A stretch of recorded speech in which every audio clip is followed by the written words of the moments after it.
Hey everybody, welcome to our video for Wednesday nights. We will have a math test on Friday.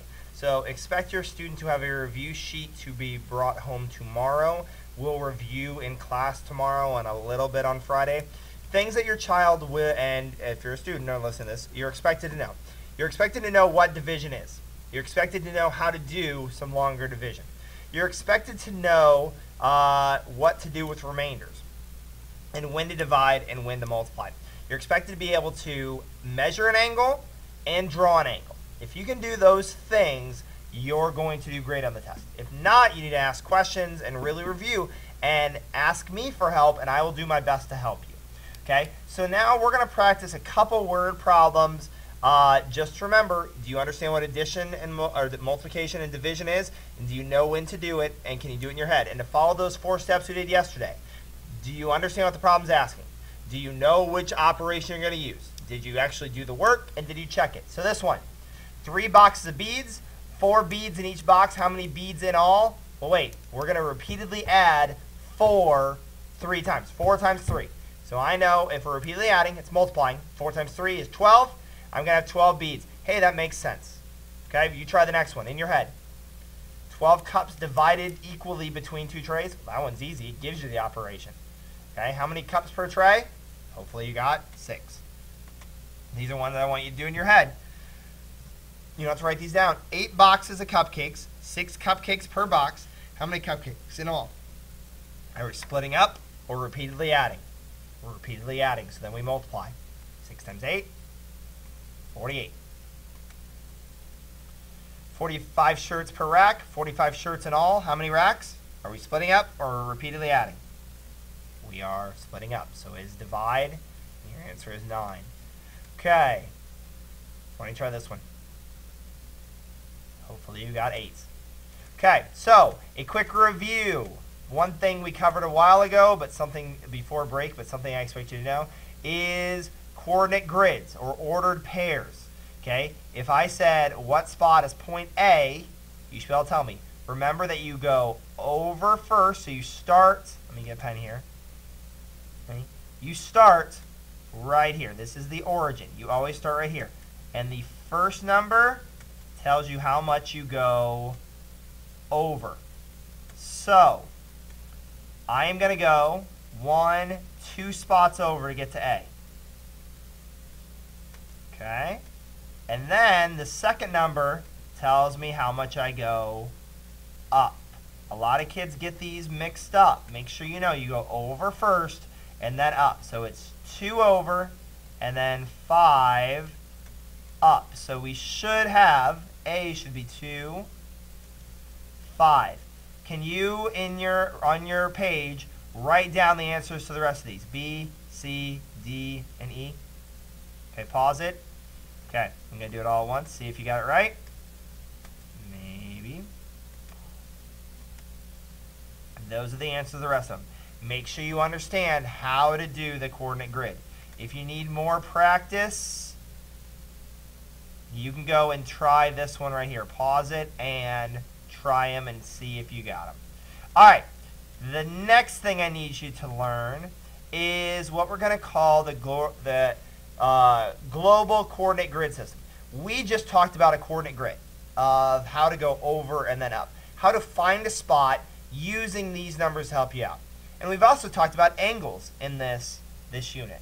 And so the world kind of works in the same place. If you get lost someplace and you're looking to get picked up, you need to know where you're at. And so in order to do that, you need to know what's called latitude and longitude. And those are going to be 2 words we learned.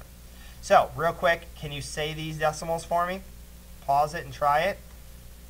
This should be 1/10. 2 and 56 hundredths. 14 and 78 hundredths, and so on. So make sure you know how to do that. Earth is close to being a Earth is close to being a perfect sphere. All the points on Earth's surface are about the same distance from the center of the Earth. So we should know that what the Earth looks like, right? It's a big circle, big sphere. Okay, so let's discuss. Can you point to where the North Pole is at? Hopefully you put it. Nope. Hopefully you put it right there. That's the North Pole. Okay. Do you know where the South Pole is at? Hopefully you put it down here. The poles are on the edges. The top part of it and the bottom part of the world is the North Pole and the South Pole. How does the Earth rotate? It rotates about on an axis, so an imaginary line or a pole that goes through the center of the Earth, and it spins on that. So every day the Earth spins, and that spin, it spins on its axis. It's viewed from the North Pole. The Earth rotates counterclockwise. So what is the equator? The equator is, and I want you to write this down because you probably don't know what an equator is. The equator is a circle, and every point on it is the same distance to each pole. So it is in the middle. The equator is the line that goes right through the middle of the Earth. So it is the same distance from the North Pole to the South Pole. So the equator is right there. What is the prime meridian? The prime meridian is the way you cut the Earth in half, okay, that goes through England, and that starts what we call the longitude. A hemisphere is when the Earth is divided into half. Okay, so going back to let me get Google Maps up. So it's when you have the Earth and you cut it in half. So it's being slow, guys. My apologies. So let me zoom out.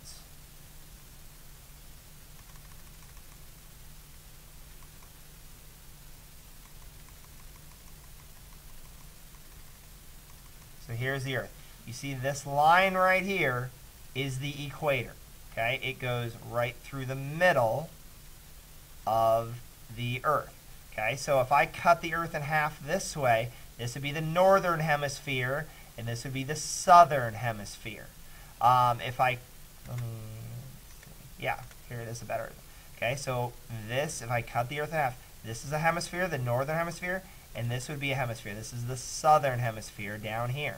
And the equator is the line that goes this way through it. Can you define that on your sheet? Okay, the prime meridian is an imaginary line. None of these lines are real. You can't go to it and just see it. It's made up. Okay, but it is a line that goes right through here, and it cuts the world into the eastern hemisphere, which would be this side, and the western hemisphere over here. So hemisphere is half of the Earth. Can you write that down of what the hemisphere is? And so the next two definitions I want you to know are latitude and longitude. Latitude are lines that go in east and west across the Earth. Latitude, and I want you to write this, flatitude. Latitude are the flat lines. So right here we have the lines of latitude. The equator is 0.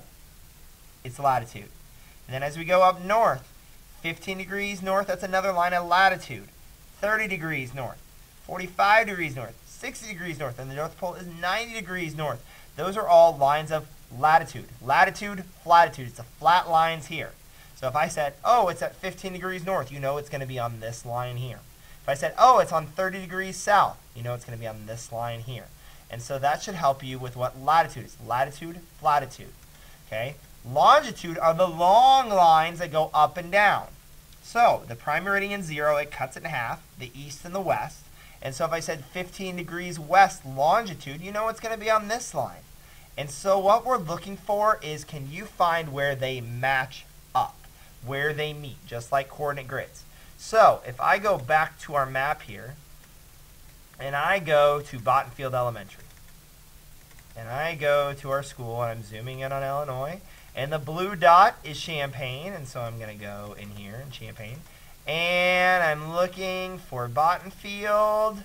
There's Kirby, so we're getting close, and we are right here. Let's take a shake. Oops, I zoomed out. I went to Neil. My bad. There we are, right here. And if you look, I'm trying to think, it has it might not have it. It should have it. Where our latitude is and our longitude is. It doesn't have it. Either way, we're 4 degrees west and or 80 degrees west and 40 degrees north. And so we'll practice that in class tomorrow. But try to get a good understanding of what latitude and longitude